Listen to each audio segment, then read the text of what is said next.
Okay, perfect.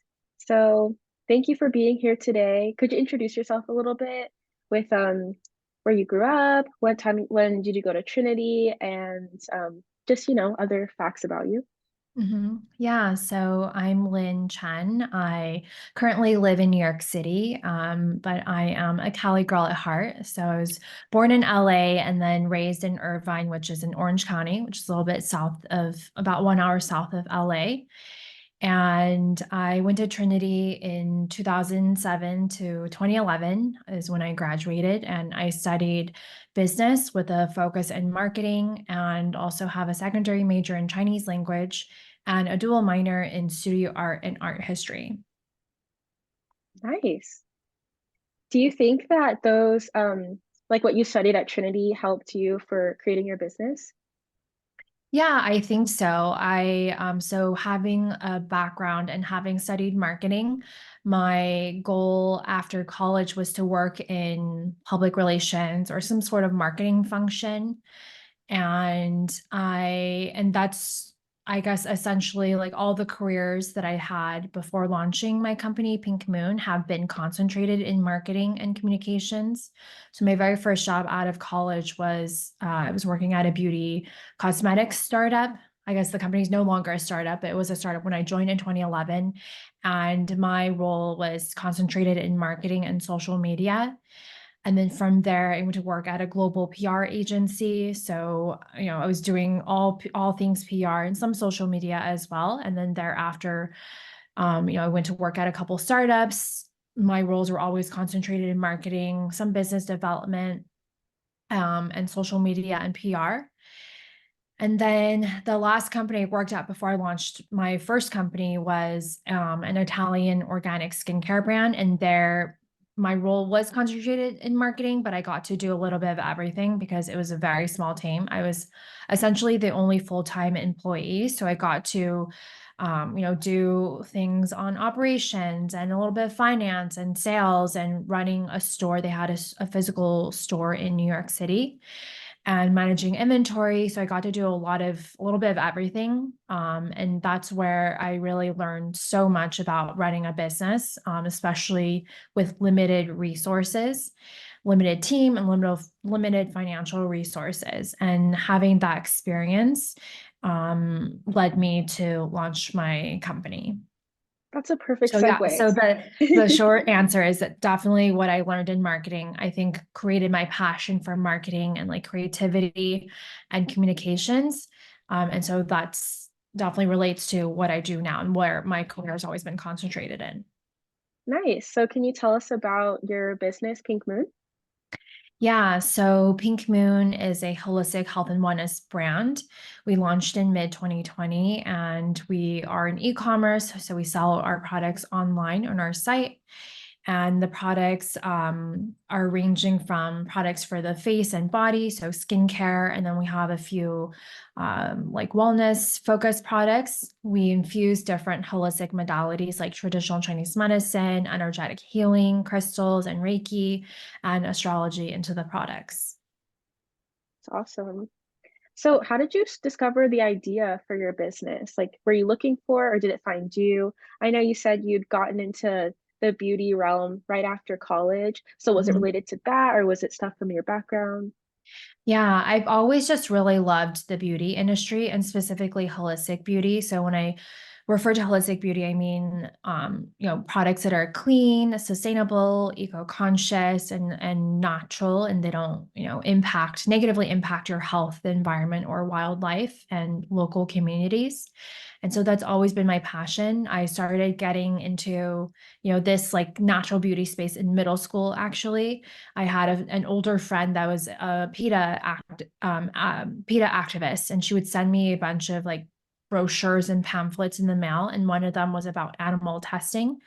And being an animal lover, when I learned about animal testing, it just made me so upset. And I remember looking at a list of brands that tested on animals and a list of brands that didn't test on animals. And so this was in early 2000. And at that time, the companies that weren't testing on animals were the so-called natural beauty brands that you would find at like Whole Foods or small mom and pop health food stores. And so at that time I was using these natural beauty products kind of unknowingly. My first, point was always like they have to be cruelty free. And then when I started learning about ingredients and things like that, that's what got me more passionate about this space. And when I launched Pink Moon, I had a totally different, or I wouldn't say totally different, but a pretty different messaging. So the messaging initially was around mothers because, growing up, I have had a mom that didn't take care of herself, didn't take, ignored her mental, emotional, and physical well-being, and put other things, sacrifice a lot, put other things in front of herself. And so I wanted to create a company that at the core is all about self-love and taking care of yourself. And so the initial mission and messaging was around like inspiring mothers to take care of themselves, to take time for self-care. And then of course, all the products that we were selling were all natural, created by female founders, and a lot of them being mothers as well. And so the initial mission about Pink Moon was all about, yeah, mothers and like fueling the female economy. And then I kind of transitioned the messaging more around still at its core self-love, but around just like self-love in general, and taking care of your emotional and mental well-being and spiritual well-being too. So when you take care of these other aspects in your life, then you're able to, show up for your job and just like show up for other people better. And so I kind of transitioned the messaging around like my experience from being in toxic relationships where I didn't take care of myself, didn't, ignored my mental and emotional well-being. And when I was going through my last breakup, I was searching for something more, like searching for healing modalities that was beyond just talk therapy. I was seeing a therapist and I felt like, okay, there's got to be other things I can be doing to help myself heal. And so I started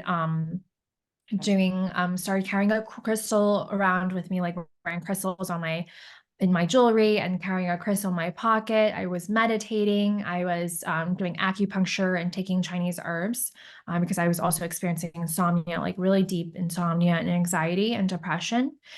And then I tried Reiki for the first time. So I felt like these holistic modalities really helped me bring me back to a place of self-love and empowerment and joy. And so now Pink Moon, the mission is to make these holistic modalities like the Chinese medicine, the energetic healing more accessible so that it's essentially like, like a mental health product that you can put in your pocket to help you feel better. And so the mission has kind of, or messaging has kind of revolved in that way, That's really evolved that awesome that way. that's really awesome that you took like what helped save you and you're making it accessible to others. That's like Mhm. really that's very honorable. Yeah. So you're talking a little bit about how your family background with your mother and how like your struggles with like your dynamic there influenced your like I guess mindset around like self-care. But would you say that like there are any like lessons or values instilled by your family or your like your people and your upbringing that were particularly relevant to your approach to running a business? Um, I would say, let me see. I just had a thought and it like left my mind that what I was gonna say. Can you repeat the question again and maybe the thought will come back? Yeah, so we were talking a little bit about your family background with like your dynamic between your mother. Um, and I was just wondering if there are any like lessons or values instilled by your family that helped you with your like find your approach to running Pink Moon. Oh, okay. Yeah, now I remember. Yeah, so growing up, my mom always inspired my brother and I to volunteer and give back to those in need, communities in need. And so, like every Christmas, we'd be boxing up toys that we didn't play with anymore, or books that we didn't read anymore or have already read, and put them into gift boxes for Salvation Army and to give them to kids in need. And so, just going back to those values of philanthropy and giving back, I incorporate that into my business. So at Pink Moon, we donate 1% of our revenue to we have four charity partners that we selected, and they help. So one is the Loveland Foundation, which supports mental health therapy for Black women and girls. Another one is another mental health organization, but supports AAPI women who are survivors of domestic violence. Another one is an animal rescue, and then another is eco advocacy. So we donate 1% of our revenue to these four charities that a customer will select when they're checking out on our site. And so giving back has just always been really important to me in my personal life. And so I wanted to translate that to the business as well and allow our customers to give back using our revenue. That's awesome. I actually Yeah. wanted to ask you about how you determined the logistics for your business, like pricing, tools, like e-commerce versus mom and pop. And actually that fits in with what you were just talking about the charities. So like how did you choose like all of it? Yeah, so the charities is done through a platform called Beam. I believe Beam started out as like a mobile app for consumers. So anyone who's like eating at Chipotle, they use the Beam app, and like part of um their total of checking out Chipotle goes towards a charity of their choice. And so Beam has this B2B platform where they allow e-commerce companies to use their platform to donate to charities. So they partner with various nonprofits and helped me to select these four charities because I wanted, at least two supporting women, and specifically women in need, and then one for animals, another one for eco advocacy. And so they helped me choose these charities, and then help me also select the right percentage, because given that we are still a startup, we're not generating millions of dollars annual revenue. They helped me select a percentage that makes sense for the business. That's awesome. And so how did you decide the pricing and how to like with the warehouses manufacturing? Could you explain a little bit about that just for running Pigmoon? Mhm. Yeah, it's quite a journey. I actually just switched warehouses this past week, or last week. We moved from one warehouse in upstate New York to another warehouse in New Jersey. And that was, a big journey in itself, a challenge really. And so a lot of right now, what I've learned running a business is really look for vetted partners, whether they're referrals that come from other founder friends who've worked with a specific vendor like a warehouse, or a supplier or a manufacturer. So everyone that I have right now that's like our manufacturer, for example, is a manufacturer that one of my founder friends that I've known for almost 10 years now has used like since the conception of her business. And then the warehouse I just moved to is a referral from another founder friend who has a fragrance brand. So I really look to my network for these trusted suppliers. That's great. Excuse me. So we talked a little bit about like how to figure out like what to do for your business and like how to figure out like the nitty-gritty, but just zooming out, how did you know that you had a good idea? And if you didn't know, like why did you pursue it, like pursue the this venture anyway? A lot of it I think has been like our product market fit has been confirmed by press. So we've been featured in a lot of press. We've had over 300 mentions in top tier press, ranging from Vogue to Forbes to Bloomberg and Elle magazine in style. And so having that, like the the applause from these beauty editors who are trying hundreds of products. Like there's two editors I recently spoke to who are like, one of them was like, your products are the only ones I return to whenever like I'm dealing with a skin breakout from trying like hundreds of products. And so just getting that feedback from editors who are writing about so many different kinds of brands and products, that they really love our products. And then hearing from customers. So a lot of the customer feedback that we get about our products, that the product's quality is, next to really high compared to other products they've tried on the market. And also just, yeah, hearing their feedback, how Pink Moon has impacted their mental, emotional, and physical and skin health. So that feedback is always really nice to hear. So would you say that what makes Pink Moon stand apart and what makes it special compared to other products is the focus on like holistic self-care, like just putting it all together? And Mhm. also like do actually so that's one part of the question. But the other part is that how would you say that the traditional Chinese medicine puts in together with that? Is that another thing that sets Pink Moon apart and how? Yeah, so what really sets us apart is our integration of these holistic modalities. There's companies out there that are creating products for traditional Chinese medicine, but it's just Chinese medicine. They don't integrate it with like crystal healing or astrology or Reiki. And so we're really looking at wellness from a 360-degree perspective.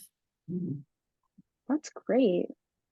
And so when you were putting all of this together, what barriers to entry or just like roadblocks did you face? Number one has always been funding. Funding has always been a challenge. I self-funded the business up until early 2022. So I self-funded the business for a year and a half, and then I raised a small friends and family round. And then ever since then, it's just been really challenging with the current market to fundraise. And then also just being that now that we're out of the pandemic, people are not shopping online as much as they were in like 2020, 2021. 2021 was like our best year in terms of profitability. We were profitable that year. And then last year was pretty good in revenue, but we weren't profitable. And so that's, a challenge right now with like, people shopping online versus in person. And then also being a small team. I'm a solo founder. I'm the only one at the business who works full time. And so that's also a challenge. So is one of your future goals getting your product? Because actually, I think I saw on there the database that has all of the business owners who are Trinity alum that your product is available at Urban Outfitters. Is it still? We were, yeah, not anymore. So we launched in Urban Outfitters online on their site in late 2021. And it was just on their site for a couple months. Mm. So do you think in the future you're gonna try and get your product into Sephora Ulta or like start your own like business, like a not business, I mean like brick and mortar Oh, shop? sorry. Yeah, the dream would definitely be to be in a Sephora or Ulta. But I do know that it's very cash intensive. I have some founder friends who sell into those stores and they're like, you need at least $5 million in the bank to be successful in those stores. And so I wouldn't launch in those stores until it makes sense financially. But right now we're like in the short term, we're working on being more specialty boutique. So right now we have about 25 specialty brick and mortar retail partners, and they're like, small beauty stores or wellness clinics, or lifestyle concept stores. And so that's where we are looking to grow in the short term. That's great. And do you think there's a market for women-owned skincare and stuff that is more like I would say like women-centric? Is that like something that you found? Yeah, I definitely see, especially with Gen Z and millennials, they want to support companies that are genuine and authentic and, founded by someone who looks like them. And so there's definitely a growing segment of multicultural beauty of founders who are BIPOC and who are creating something from their culture or, celebrating their heritage. I think that's something that people are definitely looking more towards. So do you think that or how do you think like either like being a woman or making your business model more focused on inclusion and representation and just, marginalized people like being, having a voice, how do you think that has influenced your approach to problem solving and decision making? Um, do you mean like being a BIPOC founder? How does it influence decision making? Yeah. Like maybe for example, if I don't know, I'm making something up. If someone wanted to offer you a big deal, but it made you abandon your values? Like, how do you navigate Mm. that? Like, something like that. Oh, yeah, that makes sense. Yeah, I think that's something I think about all the time because, I even hear of companies that like, for example, there's this black owned hair care brand called is it Meal Organics, I think. Like they Yeah, make these Miel. honey and they were just purchased by like a huge corporation. And I remember when they sold, when they announced the acquisition, I have other founder friends who are BIPOC and were like, oh, they're like a sellout. And I always think that to myself too. But at the end of the day, for me, it's creating generational wealth. And I also have investors in my business too. And if it is, a Unilever or L'Oreal approached me to purchase my business, it would be hard to turn it down if it is a big cash out, because at the end of the day, it's business. Um, I want to create wealth for the people who invested in my company. Yeah, that's actually a good point, like with Miel, because that happened with Shea Moisture a couple years Yeah. back, and people are like, Mhm. "Oh, they totally abandoned us." But their Yeah. products have stayed the same. They still Mhm. help my hair a lot. Like, so that Yeah. makes a lot of sense. Like, I think maybe like in the online space, it's easy to be like, "Oh, well, since they're not completely owned like by the CEO or the founder anymore, they've like sold out. They're not the same product." Mhm. That's like a good point that it's still the same product, same like background, Mhm. but now just more accessible Yeah. and sustainable. Yeah, and same thing That's with really Carol's cool. daughter too. Like I remember when they sold, I mean, that was a while ago, their acquisition, but there was also like similar feedback because they got purchased by Unilever. And Unilever is Mm. like, a company that I would never want to support or don't buy anything from there. But at the end of the day, it is business. And I can understand like with Carol's daughter and these BIPOC owned companies, like they want to create that generational wealth for their family and for their investors. Well, that's really awesome that you have like that, I guess, trade-off like cost benefit analysis like already like worked out. Because I don't know, I just feel like I think that's like just a good place to be, just to balance your like integrity with also like profitability and longevity. Mhm. Um, And so I guess this we're kind of been touching on this, but I just wanted to like make it super salient. So when you're talking about choosing the four charities that your customers have the option of selecting it when they make their purchase, you said there are two that support women, one that is eco advocacy, and one that's is helping for animals. And Mhm. so the question that I have written down here is, what ethics and morals guide your decision making as a founder? So is it like, so basically like sticking to that in every single aspect, like the charities, like the R&D, like all of that is based on helping animals, helping women, and helping the environment? Mhm. That's Yeah. great. So yeah. Sorry. Yeah, I wanted to, was that supposed to be a question or? Oh no, you can take the floor. Oh, okay. Yeah, I just wanted to say, yeah, when I, for the decisions I make for the company, I always want to make sure that they align with our ethos. So, for example, we had an opportunity to partner with Shine. I never know how to pronounce that fashion brand, I think it might be, Shein. I think it's Shein. I don't know. Shein. Okay, yeah. So like we had an opportunity to partner with them, and when I got the email, I was like, no way. Like they are totally against our ethos. Like they're a fast fashion brand. They're not ethical. They use a lot of chemicals and then they're creating like a lot of pollution in China. And on top of that, not paying their workers fairly. And so I thought like, yeah, of course, it would be a huge opportunity to get in front of their millions of customers. But at the same time, it didn't sit right with me, being that the company doesn't align with Pink Moon's ethos and values. And so I passed the opportunity to partner with them. And so that's how I look at when I'm partnering with a brand. Like we got a lot of partnership requests, and I always take a look at their branding, their founding story, their ingredients. And if something doesn't align, then I don't move forward with it, even if it would be like a huge opportunity.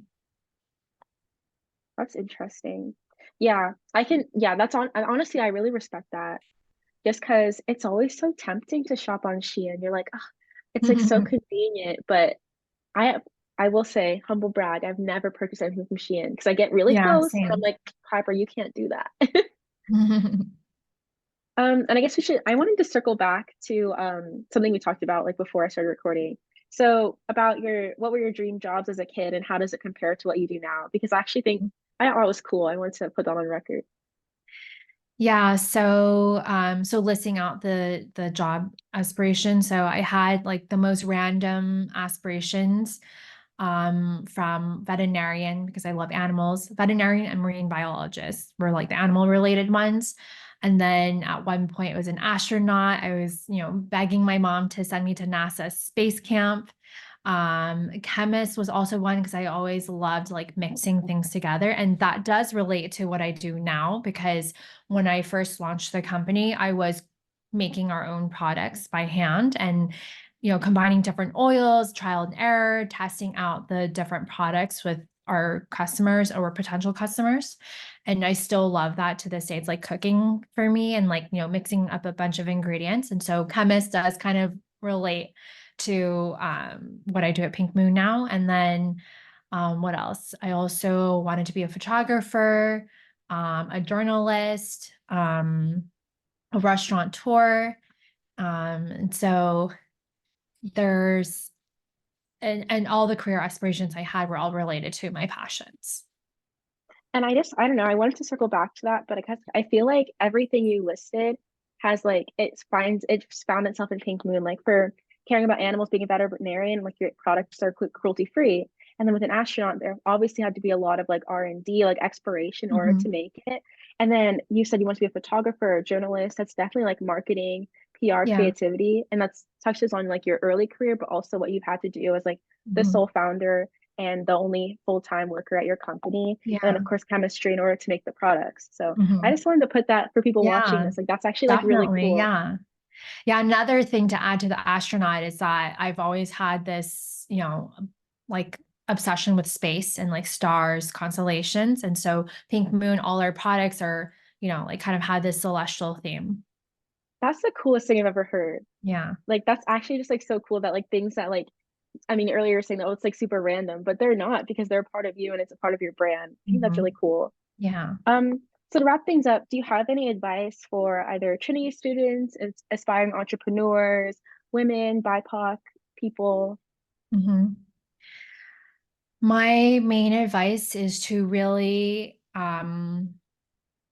stay honest with yourself through the whole process of starting a business. Like um I never thought that being a founder, especially of a beauty brand, like something I'm very passionate about, it would I would face like a lot of challenges. I mean, I know it's challenging. It's very hard to be a founder, especially a solo founder, bootstrap brand.